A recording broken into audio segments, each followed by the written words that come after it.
আসসালামু আলাইকুম ওয়া রাহমাতুল্লাহি ওয়া বারাকাতুহু। আলহামদুলিল্লাহি ওয়াহদা ওয়াসসালাতু ওয়াসসালামু আলা মান লা নাবিয়্যা বা'দা। আম্মা বা'দ।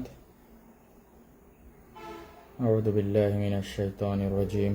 বিসমিল্লাহির রহমানির রহিম। সত্য সমাগত, মিথ্যা অপসৃত।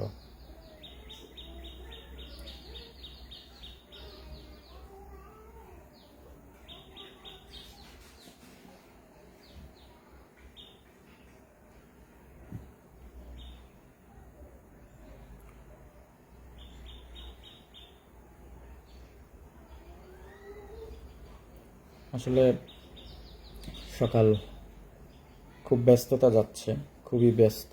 মানে কালকে দুপুরের পর থেকে খাবার দাবারই সময় পাওয়া যায়নি। এখন ইনশাল্লাহ বের হব আমরা আমাদের বিষয়ে। তো ভাবলাম দু চারটা কথা বলি। অনেকেই অনেকভাবে ফোন মেসেজ করেছেন, আলহামদুলিল্লাহ।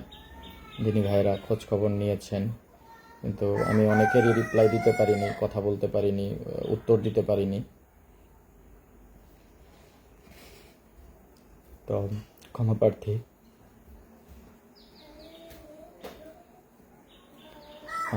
অনেক ব্যস্ততা ছিল। তো সর্বোপরি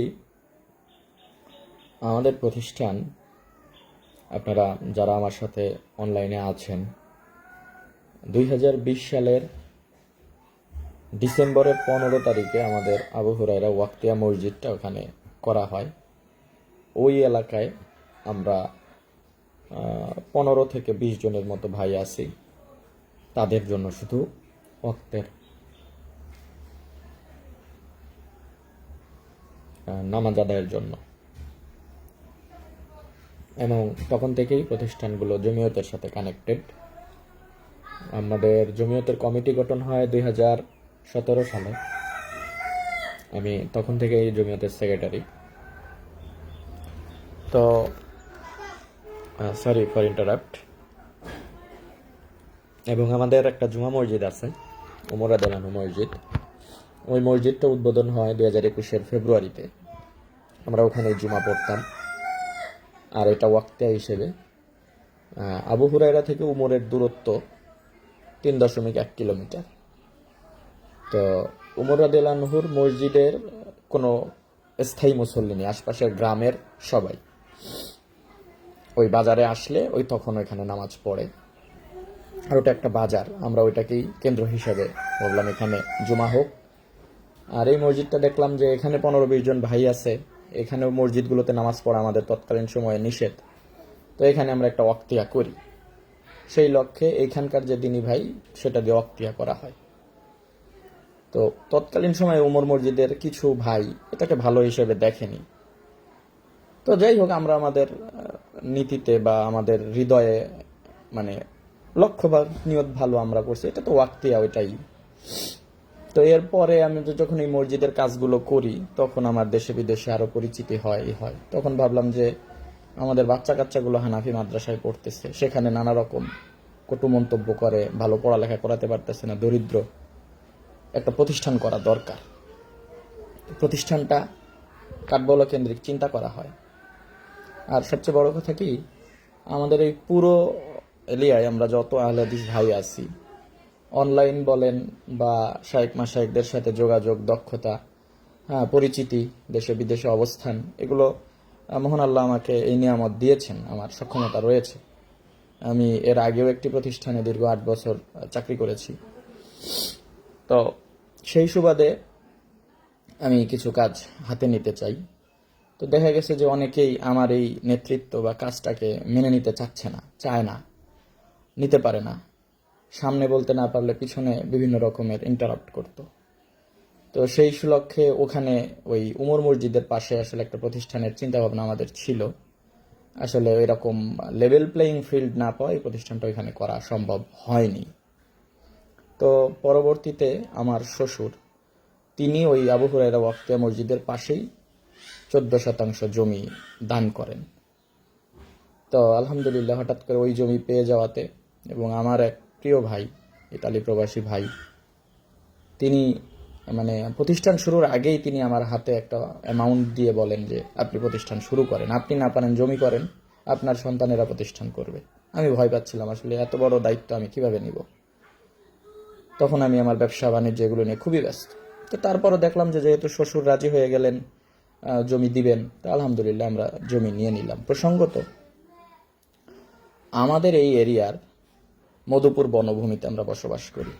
আমাদের 3 ভাগের 2 ভাগ, এক ভাগ দিনী ভাইয়ের বাসা বাড়ি এই মধুপুর জঙ্গলে, এবং এই জঙ্গলের যে জমি, খাস জমি, এগুলোতেই আমরা বসবাস করি, অর্থাৎ সরকারি সম্পত্তিতে আমরা বসবাস করি। এখানে হিন্দু বসবাস করে, খ্রিস্টান বসবাস করে, গারো উপজাতি ওনারা বসবাস করে। ওনাদের মসজিদ, মাদ্রাসা, গির্জা, প্যাগোডা সবই আছে, স্কুল কলেজ। আমাদের মুসলিমদের বহুতল ভবন, ব্যবসা প্রতিষ্ঠান, মসজিদ, মাদ্রাসা সবই আছে। সকল কিছুই এই খাস জমির উপরে। এটা এই এলাকার ট্রেন্ড, এভাবেই চলে।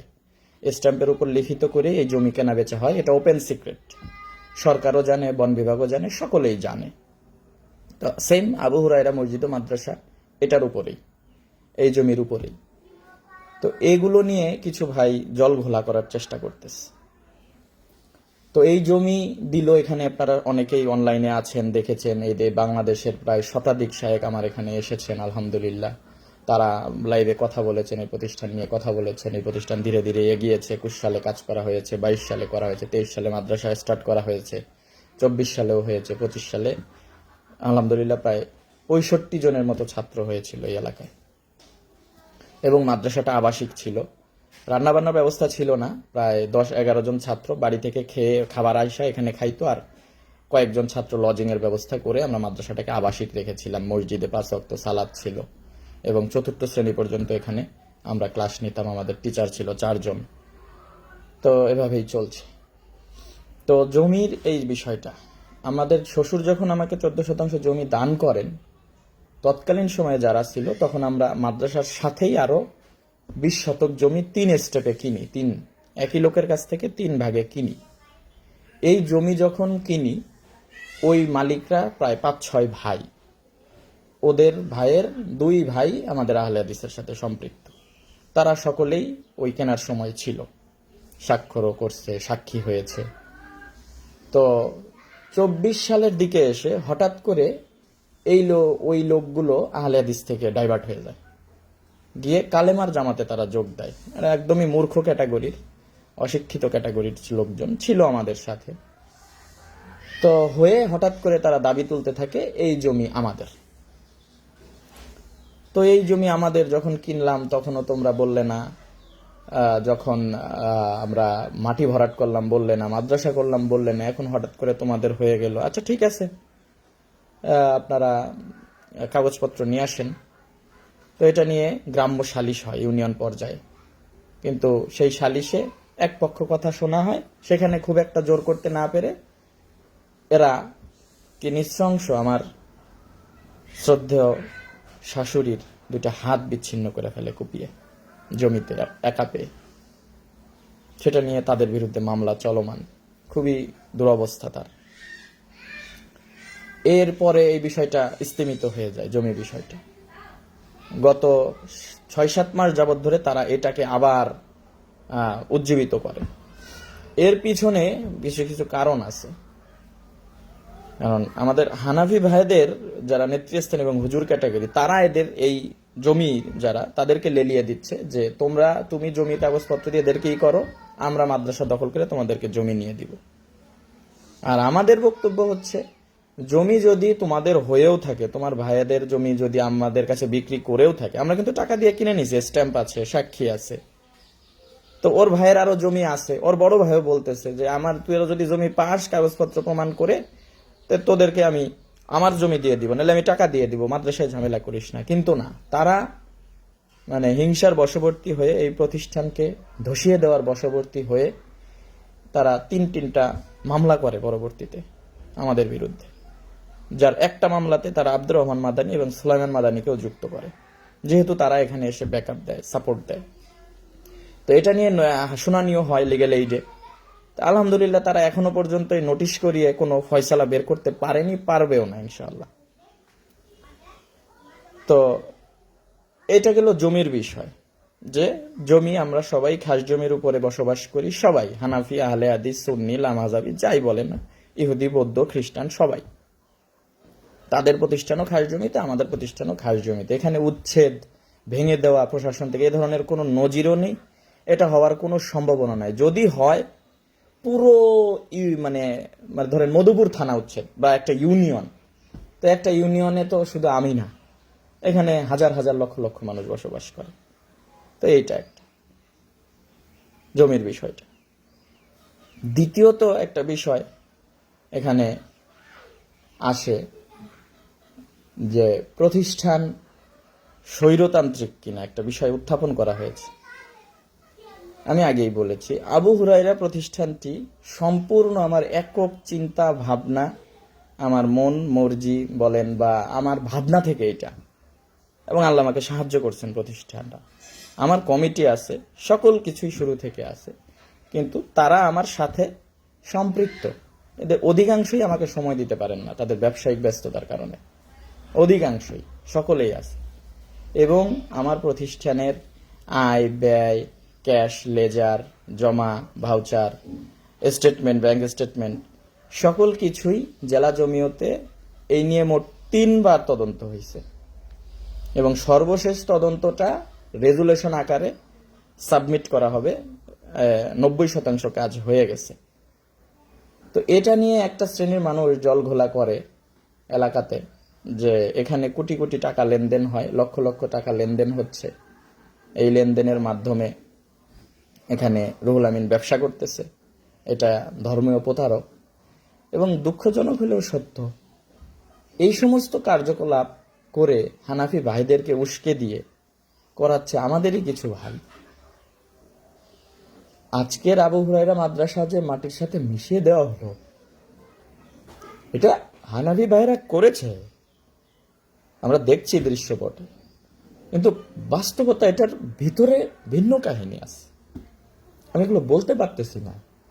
2 বছর ধরে নির্যাতিত, নিপীড়িত, অহেতুক,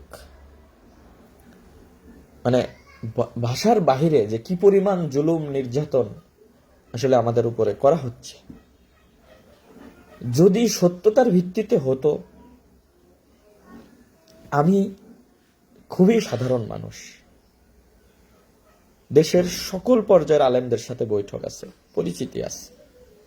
যদি কারোর উপর জুলুম করে থাকি, নিপীড়ন করেই থাকি, নির্যাতন করে থাকি, তাহলে 5 জন আলেম নিয়ে বসে প্রমাণিত করা যেত যে নিপীড়ন করতেছি নাকি নিপীড়িত হচ্ছি। তা না করে মিথ্যা মামলা দিয়ে আমাদেরকে চাঁদাবাজি বলে, অপহরণকারী বলে, জিম্মিকারী বলে প্রতি মাসে হাজিরা দেওয়া হচ্ছে কোর্টে, মিথ্যা অভিযোগ দেওয়া হচ্ছে কোর্টে, চোখ বেঁধে মারধর করে হত্যার হুমকি দিয়ে ব্যাংকে নিয়ে গিয়ে নাকি টাকা নিয়ে গেছে।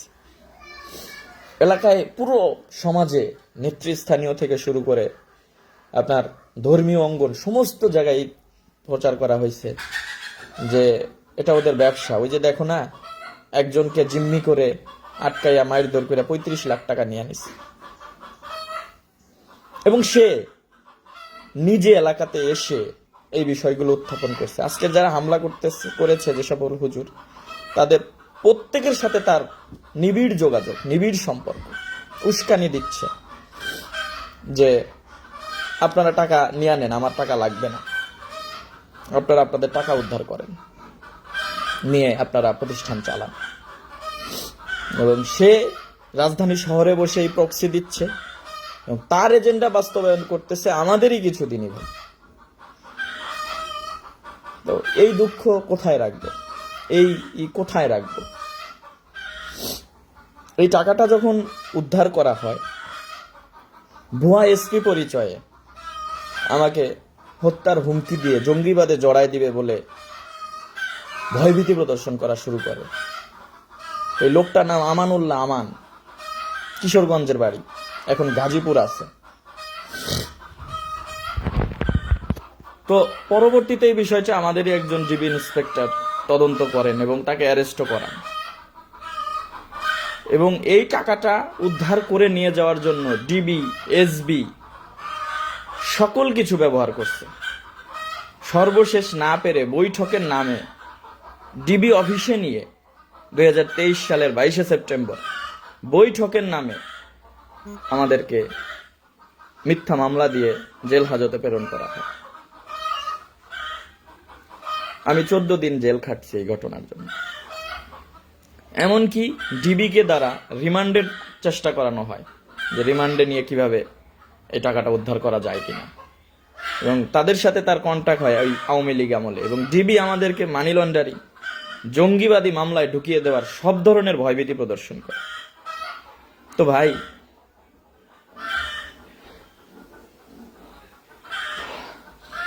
জিম্মি করেই যদি টাকা দিতাম, তাহলে ডিবি যখন মামলা দিচ্ছে, জঙ্গির ভয় দেখাচ্ছে, চাঁদাবাজি মামলা দিচ্ছে, অপহরণের মামলা দিচ্ছে, তাহলে তো এই টাকার মায়া করতাম না। কে করে?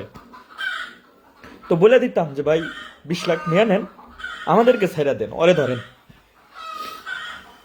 প্রতিষ্ঠানের একটি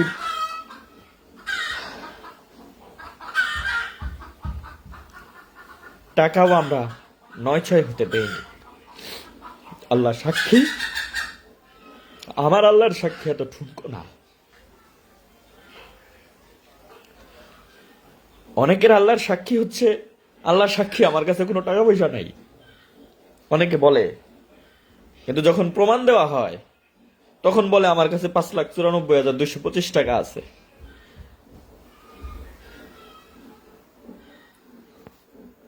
আজকে শুধুমাত্র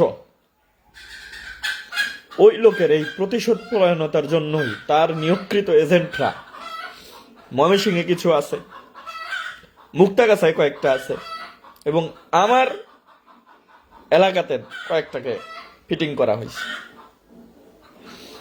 যে যে কোনো মূল্যে আবু হুরায়রাকে ধ্বংস করতে হবে, যে কোনো মূল্যে। আমি অপরাধী, ফাইন, সব অপরাধ আমার, ওকে। আমার প্রতিষ্ঠানটা কি দোষ করছে? এখানে তো 60টা বাচ্চা পড়ালেখা করত, তাদেরকে তো আমরা অর্থ লোপাট শেখাচ্ছিলাম না।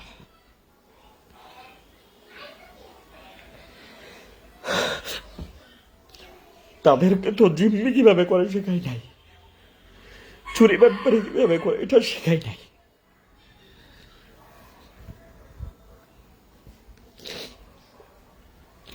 এই 60টা বাচ্চার 40 জনই মাঝাবি মতাদর্শী।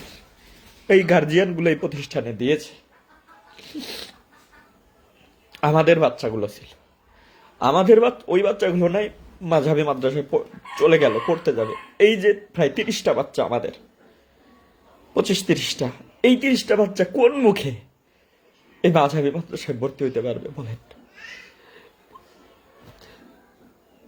কিভাবে যাবে?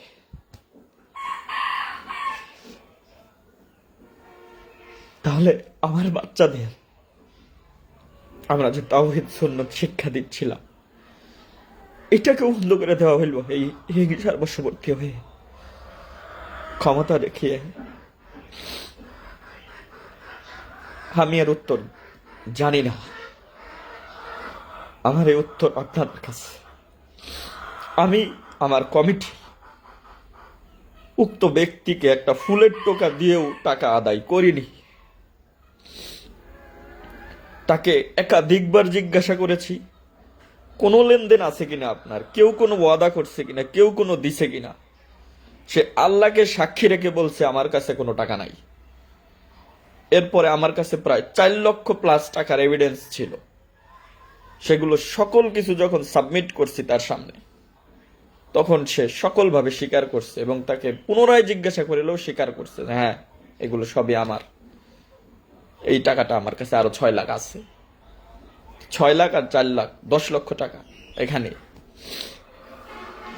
এরপরে এটাকে আমরা নেগোসিয়েশন হয়েছে আমাদের সাথে। আপনি বলতেছেন যে আমার কাছ থেকে টাকা নিছে 30 লাখ, 30 লাখের ডোনার কই? আপনিও তো যে 5,94,225 বছর এর ডোনারই তো মিলাই দিতে পারেন না, ভিডিও আছে আমার কাছে। আপনি 2,02,200 টাকার এভিডেন্স কোন রকমে মিলাই দিতে পারছিলেন, আমরা তো বলেছিলাম আপনার ব্যাংক স্টেটমেন্ট নিয়ে আসেন, ডোনারদের নাম্বার দেন, আপনি তো রাজি হননি। আমরা তো এটাও বলেছিলাম আপনাকে, আরো চলেন আরো 10 জন আলেম নিয়ে বসি, আপনি তো রাজি হননি। কেন রাজি হননি? আপনাকে আমাদের সোনা ভাই বলছিল আপনি 25 লাখ টাকা দিয়ে এটা শেষ করে যান, আপনি 30 লাখ টাকা দিতেই রাজি হয়েছিলেন। হ্যাঁ, আমাদের অপরাধ হয়েছে একটা, আমাদের অপরাধ একটা হয়েছে, সকালবেলা তার কাছ থেকে আরো 5 লাখ টাকা নেওয়া হয়েছে, এটা আমরা অপরাধী, আমাদের এটা ভুল হয়েছে, অপরাধ হয়েছে। তো যে ঘটনা, ওই পরিস্থিতি, যে সিচুয়েশন ছিল যেই দিন, 10 টাকা 20 টাকা করে আমরা যারা টাকা আদায় করে এই প্রতিষ্ঠানগুলো করি, সেখানে একজনকে টাকা দেয়, সে সেই টাকা দিয়ে নিজের জমি কিনে বাড়ি করে আর ব্যাংক ব্যালেন্স সমৃদ্ধ করে, তাহলে সেই দিন আমাদের মতো মানুষের মাইন্ড সেট আপ কি আসে? তো আপনি লাইভে চলে গেলেন আমাকে জিম্মিকারী বলে। কেন গেলেন? আপনি তো কেন্দ্রীয় সভাপতিকে চিঠি দিছিলেন, তো ওই চিঠিটা আগেই দিতেন। আপনি এখান থেকে 23 সালে চলে যাওয়ার পরে আপনি ঢাকায় গিয়ে আপনার দলবল, আপনার সেনাবাহিনী যাদেরকে নিয়ে গিয়েছিলেন স্যারের কাছে, তো স্যারের কাছে যে বলতেন যে স্যার আমার এই করছে, এটা একটু মীমাংসা করে দেন। আপনি লাইভে আসলেন, এসে আমাকে পচালেন, আমাকে জিম্মিকারী অপহরণকারী বানায় দিলেন, বানাই দিয়ে পরে যখন আমার পাল্টা লাইভের উত্তর দিতে পারলেন না, তখন গেলেন সভাপতি স্যারের কাছে। সভাপতি স্যারের কাছে গিয়ে আপনার মতো করে বোঝেন, অথচ সভাপতি স্যার আমাকে চিনেনি না, আমার সম্পর্কে তার কোনো ধারণাই নাই। তো এটা রেজুলেশন হলো, রেজুলেশনে কি আপনি প্রমাণ করতে পারছেন?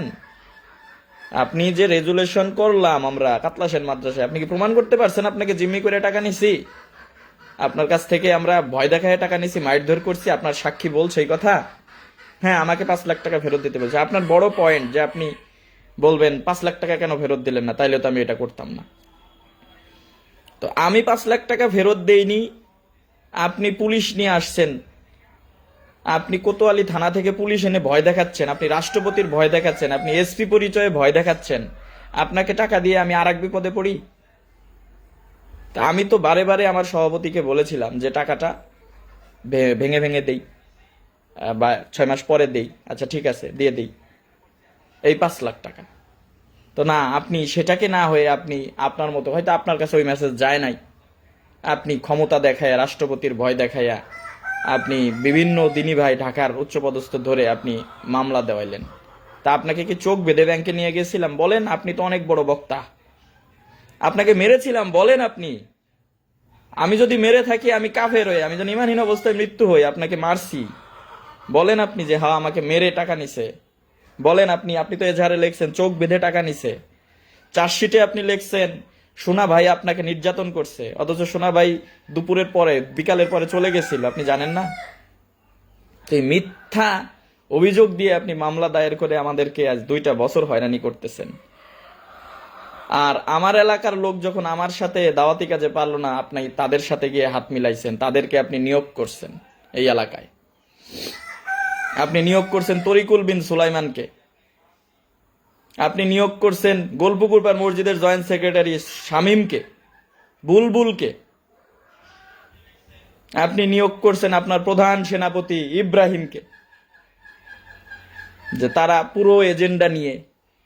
আপনার আরো অভিযোগ যে আপনার চাইলে রসিদ দেয় না, এই সেই, এগুলো অহেতুক কথা বলে এই যে প্রতিষ্ঠানটাকে ধসায়া দিলেন। আল্লাহ সূক্ষ্মদর্শী, আমি অপরাধ করলে আমি নাই জাতির কাছে মানে আমার বাকপটুতা দিয়ে, আমার এই দিয়ে আমি বেঁচে গেলাম, মহান আল্লাহর কাছে বাঁচার আমার কোনো সুযোগ নাই। আমি 15 বছর বয়সে ঘর বাড়ি একা ছেড়ে বেরোয় আসছি হানাফি সম্প্রদায়ের কাছে, সেখান থেকে আহলে হাদিসে আসছি 2011 সালে।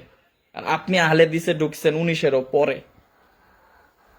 তো কাজেই আপনি টাকা ছাড়া কোথাও নড়েন না, টাকা দিলেও আপনার মন ভরে না। বহু কমপ্লেন আছে, আপনি দাওয়াতি কাজ করেন না পেটের কাজ করেন, আমরা খুব ভালো করে জানি, আপনার সাথে চলছি। আমরা পকেটের টাকা দিয়ে, উপার্জিত অর্থ দিয়ে চলেছি, মসজিদ মাদ্রাসা দিয়ে আমরা ব্যবসা করে খাই, এগুলো প্রচার করা, মুরিদ দিয়ে নিজে। এই বাড়িতে, এই যে বাসায় বসে আছে, এই বাসায় আপনি 20 সালে এসে ঘুমান নাই, এই বাসাতে 20 সালে এসে খান নাই, 21 সালে আসেন নাই, তাহলে মাদ্রাসা করলাম 21 সালের মে মাসে শুরু করলাম, আর আপনি আমার এই বাসায় এসে ঘুমাইছেন 2020 সালে। তাহলে মাদ্রাসার টাকা মেরে এই বাসাটা করলাম কিভাবে? আর 2019 সালেও আপনি 400 টাকার পাঞ্জাবি পরছেন, 20 সালে যেদিন আপনার সাথে আমার প্রথম দেখা। ইটালি প্রবাসী ওই ভাইয়ের কাছ থেকে 80,000 টাকা নিছেন, আপনার বাবা চলতে পারে না গরু কেনার জন্য।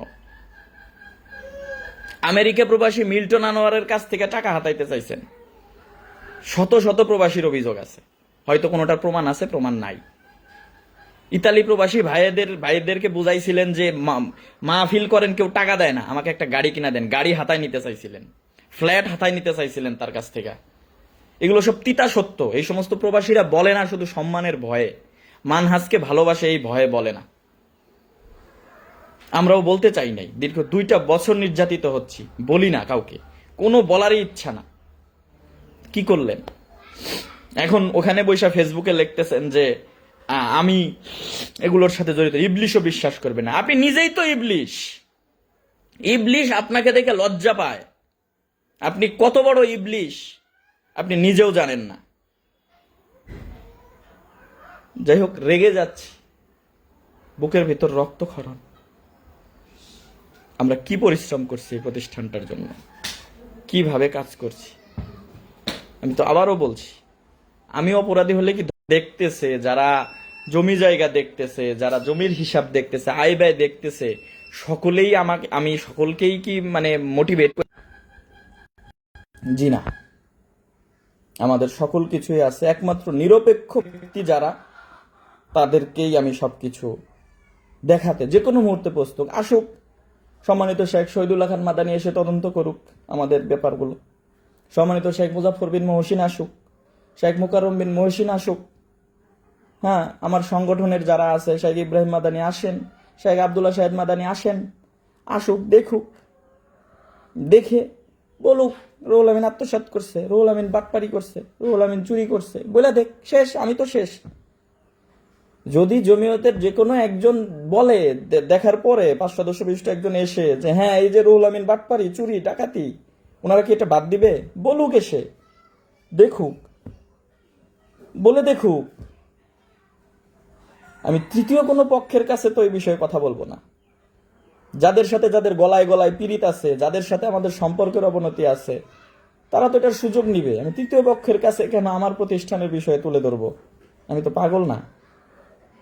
আসুক, সংগঠনের বাইরে আসবে, আব্দুল্লাহ সাকিব ভাই আসুক, শরীফুল ইসলাম মাদানী আসুক, এসে তদন্ত করুক। আমি রুহুল আমিন সালাফি মানহাজের একটা প্রতিষ্ঠানকে নিয়ে ব্যবসা করে এই সালাফি মানহাজকে আমি কলঙ্কিত করে রাখবো, আর শায়েখরা আমার ছেড়ে দিবে? কেন ছাড়বেন ভাই? আমি কি এমন হয়ে গেছি? আমি এই সালাফি মানহাজের এই বিশাল সমুদ্রে একটা বালুকানো হতো না? আসুক আব্দুল্লাহ বিন আব্দুর রাজ্জাক ভাই, আসুক, এসে প্রতিষ্ঠান পুরো বিষয় দেখুক। বদরের কোনো এক যুদ্ধে, আমি তো নাম ওইভাবে মনে রাখি না, এলেম নাই, আপনাদের মতো বাকপটুতা নাই ভাই, তো এক সাহাবী গোপন তথ্য দিয়ে দিছে কাফেরদেরকে, ধরা পড়ছে। তখন রাসূল সাল্লাল্লাহু আলাইহি ওয়াসাল্লাম বলতেছেন যে তাকে ছেড়ে দাও, সে আসলে মানে আমাদের ক্ষতি করার উদ্দেশ্যে দেয় নাই, তার উদ্দেশ্য ছিল তার পরিবারকে সেভ করা। এই টাকাটা যখন উদ্ধার হয়, যখন এটা সে লাইভে এসে ঘোষণা দেয়, এই টাকা ফিরে নেওয়ার জন্য যে আমাদের উপর কত বড় নির্যাতন, হুমকি ধামকি, জীবন নিরাপত্তা ছিল, আমরা দ্রুত গতিতে টাকা খরচ করে ফেলার সিদ্ধান্ত নেই, দ্রুত গতিতে। এনে ওয়ান টাইম 2 দিনের ভিতরে আমি 40% জমি কিনে নেই। যে জমির মালিক প্রতিষ্ঠানের কাছে জমি বিক্রি করবে না। আজকের যে ঘটনা আপনারা দেখেন, এই ঘটনাগুলো আগে থেকেই সুপ্ত ছিল। প্রতিষ্ঠানের হানাফিরা আমাদের বিরোধিতা করত, তো উনি দিবেন না। তখন আমি বললাম, কাকা আপনি জমিটা দেন, এটা আমি বাড়ি করব, আমার তো আসলে জায়গা দরকার প্রতিষ্ঠানের পাশে। তখন এই জমিটা কৌশলগত কারণে, ওয়াল্লাহে কৌশলগত কারণে, আমি আবারও বলছি, জমি কৌশলগত কারণে জমিটা আমার নামে কেনা হয়েছিল সাময়িক সময়ের জন্য, যে সার্টেন পিরিয়ড। উদ্দেশ্য ছিল আপাতত বিপদটা সামাল দেওয়া, আর একটা উদ্দেশ্য ছিল আমরা একটা সালাফি ভিলেজ করব। 40 শতক জায়গা, 4% করে জায়গা দিলে আমরা 10টা ফ্যামিলি এখানে এনে রাখতে পারবো, আমাদের সমাজটা বৃদ্ধি পাবে। তাহলে সালাফি ভিলেজ করলে আমরা যদি কিছু লাভ নিয়ে জমিটা আবার সেল করে দেই দিনী ভাইদের কাছে, অনেক ভাই প্রস্তুত ছিলেন এখানে এসে জমি কেনার জন্য, তাহলে প্রতিষ্ঠানেরও কিছু হলো। যে টাকার বিষয়, যে হিসাবের বিষয় সারা দেশ জানে, বিশ্ব জানে যেখানে এই টাকাটা আসছে, জেলা জমিয়ত নিজে এই টাকা উদ্ধার করছে, এই টাকা নিয়ে আমি খাই ফেলাইলাম, আমি জমি কিনে ফেলাইলাম, আমার নামে আত্মসাৎ করে ফেলাইতে পারবো এই টাকা? কি বলেন আপনি? তো 21 লক্ষ টাকা দিয়ে জমি কিনছি, 9 লক্ষ টাকা দিয়ে আপনারা দেখে থাকেন প্রতিষ্ঠানের পাশে মাটি ভরাট করে আরসিসি ওয়াল দেওয়া হয়েছে নদীর পাড় রক্ষার জন্য, এই কাজটা করা হয়েছে। আর তার এই মিথ্যা মামলা সাজাতে, ডিফেন্স করতে গিয়ে আমাদের প্রায় 3 থেকে 4 লক্ষ টাকা খরচ। নেন আপনার 35 লাখ টাকা। আর পাড়া মহল্লায় এলাকায় হুজুরদের কাছে এসে দিতেছেন যে এক হুজুর ধরেই 35 লাখ নিচে, নিজে এসে বলতেছেন। তা আপনি তো এই টাকাটা আপনি আদায় করছেন, আপনি আপনার কাছ থেকে রাখা হয়েছে, আপনার কাছে ছিল, তা আপনি এসে একদিন হিসাব চাইতেন, আমি যে টাকাটা দিয়ে গেলাম আপনি কি করছেন আমাকে একটু দেখান। আপনি তো সেই দিকে যাননি। আপনার ভিতরে যে আগ্নেয়গিরি, যে আমাকেই বলা হয়েছে অতএব আমি এটার প্রতিশোধ নিব, নিছেন মামলা দিয়ে। যখন দেখলেন যে মামলায় কিছুই করতে পারবেন না, কয়েকদিন এসে আপোষ মীমাংসা করার জন্য খুব ধরলেন, সেগুলো ভয়েস রেকর্ড আছে আমার কাছে। এরপরে যখন দেখলেন যে স্থানীয় মুরিদান আপনাকে শেল্টার দিচ্ছে, তখন আবার তাদের কাছে গেলেন। তারা যখন বলল যে রুহুল আমিনকে সাইজ করব, রুহুল আমিনকে ধরবো, রুহুল আমিনের মাদ্রাসা গুড়িয়ে দিব, তো আপনার কাজটা যেহেতু তারা করে দিচ্ছে, তা আপনার নাম নেওয়া লাগবে কেন? আপনি বলতেছেন যে গত 2 বছরে কারো বিরুদ্ধে কোনো কমেন্ট করেন নাই, কিছু লেখেন নাই, করবেন কেন? আপনার অনুগত সন্ত্রাসীরাই তো করতেছে, তাদেরকে শেল্টার দিচ্ছেন আপনি, আপনি করবেন কেন? আপনার করার তো কোনো প্রয়োজন নেই। তবে যা করার আল্লাহ করবেন। আমাদের প্রতিষ্ঠান, আমি ওই আবু তালেবের মতো, আমাদের যতদূর এই হামলা আরো 6 মাস আগে করার পরিকল্পনা ছিল, ধ্বংস করার চেষ্টা চলছিল, আমরা চেষ্টা করে গেছি, একের পর এক, পারে নাই। এখানে সুযোগ পেয়েছে, পেরেছে, এখন ভেঙে ফেলেছে। আল্লাহ যদি, আমরা প্রতিষ্ঠান চাইনি, আল্লাহ দিয়েছেন দয়া করে, আল্লাহ যদি চান ওটা হবে। আমার কোনো শক্তি নাই এই এলাকায়, আমার কোনো শক্তি নাই, আমাদের যারা দিনী ভাই তাদেরও কোনো শক্তি নাই। আল্লাহ চাইলে হবে, না চাইলে হবে না, এটা হচ্ছে আমার কথা। তো আমি সারাদিন আমি আবেগে, হয়তো লাইভ অনেক লম্বা হয়ে গেল, আমি জানি না কোনটা ভুল বললাম কোনটা সঠিক বললাম। আমার 2টা সন্তান আছে, একজনের বয়স 4 বছর, একজন 2 বছর।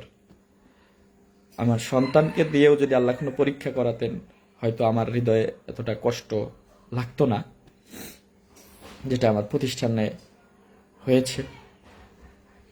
তো আমার থেকে হয়তো অনেক বড় ধরনের ক্ষয়ক্ষতি অনেক জায়গায় হয়। ভোলাতে আগুন দিয়েছে, সালথা মাটির সাথে মিশিয়ে দিয়েছে, হয়তো তার থেকে আমার কম হয়েছে।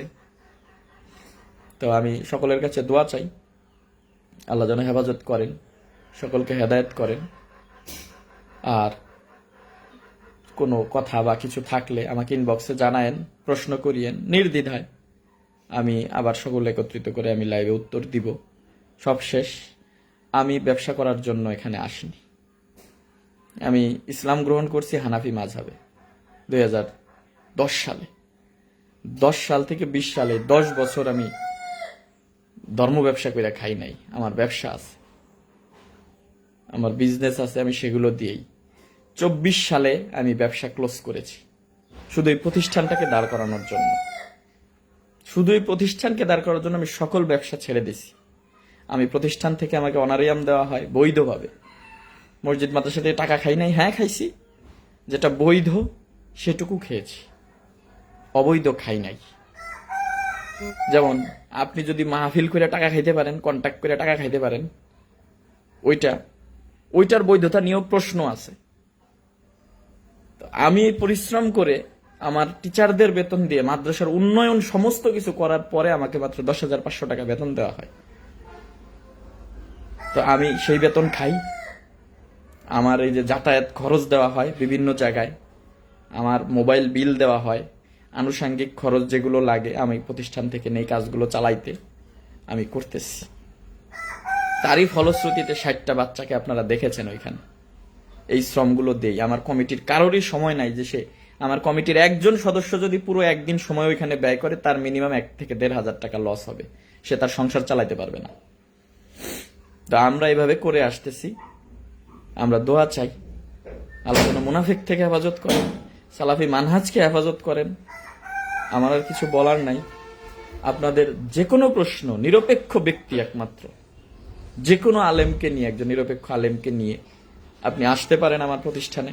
জমিয়তের আলেম ওলামা হলে অনেক ভালো হয়, যেহেতু প্রতিষ্ঠানটা তাদের, তারা এটা দেখভাল করে। আপনারা আসেন, দেখেন যে শুধুমাত্র মিডিয়া ব্লেম দিয়ে, মিথ্যা ব্লেম দিয়ে, অপবাদ দিয়ে এই বক্তার অনুসারীরা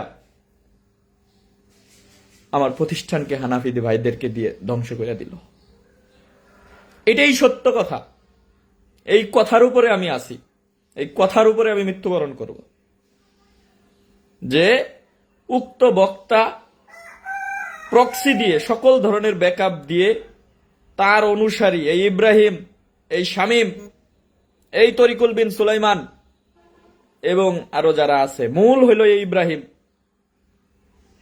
কে দিয়ে, হানাফি ভাইদেরকে উস্কায়া দিয়ে, তাদের ভিতরে ক্ষোভ তৈরি করে, তাদের ভিতরে যন্ত্রণা তৈরি করে, তাদের আকীদাগত উস্কে দিয়ে আমার প্রতিষ্ঠান ধ্বংস করাইছে। যাকে আপনারা মনে করতেছেন শিরিক বেদাতের মানে আতঙ্ক, যাকে মনে করতেছেন বাতিলের আতঙ্ক, বিরাট বক্তা, আদতে সে একজন প্রকৃত ধর্ম ব্যবসায়ী, প্রকৃত বাটপার, প্রকৃত পেট পূজারী লোক। এবং আমার এই প্রতিষ্ঠান ধ্বংসের পিছনে তার সর্বোচ্চ প্রকৃতি রয়েছে, প্রত্যক্ষ নয়, পরোক্ষভাবে। আমি বুঝাইতে পারলাম কিনা কতটুকু আমি জানি না। এখানে অনেক হিস্ট্রি আছে, অনেক কল রেকর্ডস আছে, অনেক বিষয় আছে, অনেক কিছু আছে। আমি আমার অবস্থান আমি বলে গেলাম আপনাদের সামনে। হয়তো আমার বিরুদ্ধে আর একটা লাইভ হবে, আমি জানি, হয়তো কিছু হোক, আমার কিছু আসে যায় না। প্রতিষ্ঠানই তো শেষ, আর কি? প্রতিষ্ঠানটাই তো মাটির সাথে মিশিয়ে দিছে। আমি অনলাইনে এসে আর দাওয়াতি কাজ করলেই কি, না করলেই কি, আর আমার আর অবস্থান এর কোনো প্রয়োজন নাই ভাই। আল্লাহ যদি চান আমরা দাওয়াতি কাজ করব, আর যদি না চান, শক্তি না দেন, আমার তো আসলে মানে লা ইউকাল্লিফুল্লাহু নাফসান ইল্লা উসআহা, আমার তো সাধ্যের বাইরে কিছু নাই। আমার দিনী ভাইয়েরা পলাতক, বাড়ি থেকে বেরোতে পারতেছে না। আমি সর্বোচ্চ নিরাপত্তা সংখ্যায় আমার আশেপাশে আমার শুভাকাঙ্ক্ষীরা অল টাইম, আমার বাড়ির সামনে এখনো লোকজন আমাকে সিকিউরিটি দেওয়া হচ্ছে, যাতে কোনোভাবেই যাতে আমার বাড়িতে কোথাও কোনো আক্রমণ না হয়। রাত ভরে টহল দিয়ে আমাকে খুঁজতেছে, আমার দিনী ভাইদেরকে খুঁজতেছে, মারবে, ফসল কেটে ফেলবে, এই দরিদ্র দিনী ভাইগুলোর ব্যবসা বাণিজ্য বন্ধ করে দিবে, রাস্তায় উঠলে ঠ্যাং ভেঙে ফেলবে। এই সমস্ত হুমকি সকল কিছু করে বেড়াচ্ছেন আপনার ইন্ধনে। আল্লাহ, এগুলো একটা কথা মিথ্যা বললে সরাসরি গজব নাজিল হোক, সরাসরি গজব নাজিল হোক, সরাসরি গজব নাজিল হোক। এই ইব্রাহিম আমার প্রতিষ্ঠানকে হানাফিদের সাথে মিলিয়ে ধ্বংস করে দিয়েছে। এই শামীম, এই সুলাইমান, তরিকুল বিন সুলাইমান, এরা এদের সাথে জড়িত। আল্লাহ উত্তম বিচার করিও। মানুষ হিসেবে আমাদের ভুল ত্রুটি আছে, থাকবে, থাকতে পারে, কিন্তু আমরা কারো প্রতিষ্ঠানিক ক্ষতি করতে যাই নাই, কোনো কাউকে ধ্বংস করতে যাই নাই। আমি ভুলের ঊর্ধ্বে নই, আমারও ভুল আছে, কিন্তু এই ভুল কোনো মানহাজের কলঙ্কের জন্য না, মানহাজ ধ্বংস করার জন্য আমি আসিনি। আপনারা চাইলে আমরা দাওয়াতি কাজ করব, আপনার আলেম ওলামা না চাইলে আমি করব না। আমি আবারও বলছি, আমার প্রতিষ্ঠানকে যদি তদন্ত করতে হয়, আসেন আব্দুল্লাহ ফারুক স্যার, আপনি আসেন। আপনাকে যেভাবে বোঝানো হয়েছিল, কতটুকু বোঝানো হয়েছিল আপনাকে আমি বোঝাই, দেখেন আমার কথাগুলো যে কতটুকু গ্যাপ ছিল এই বক্তার কথার বিরুদ্ধে। আসেন শায়েখ শহীদুল্লাহ খান মাদানী, আমার যখন দাড়ি উঠে নাই তখন থেকে আমি শায়েখের সাথে কাজ করি। আসেন শায়েখ ইব্রাহিম মাদানী, আমি যখন বাচ্চা তখন আমাকে নিয়ে দাওয়াতি কাজ করছে। আমার প্রতিবেশী শায়েখ আব্দুল্লাহ শাহেদ মাদানী এই প্রতিষ্ঠানের সাথে সরাসরি সম্পৃক্ত সবসময়। আসেন শায়েখ আব্দুল নূর মাদানী, আসেন, দেখেন প্রতিষ্ঠান সকল কিছু উল্টায় পাল্টায়। কই অপরাধ করলাম, কোথা থেকে টাকা বেড়ে খেলাম, কোথা থেকে আত্মসাৎ করলাম, যে কারণে এই রফিক বিন সাইদ গ্যাং পিছনে লেগে দেখে 2টা বছর আজকে প্রতিষ্ঠানটা মাটির সাথে রেখে দিলে আপনারা কিছু করবেন না? হয় আমাকে বের করে দেন মানহাজ থেকে, টোটালি ঘোষণা দিয়ে চেক আপ করে।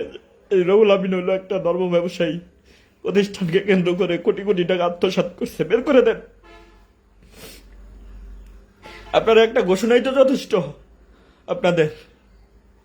আর যদি অপরাধী না হই তাহলে এই জুলুমের বিচার করেন।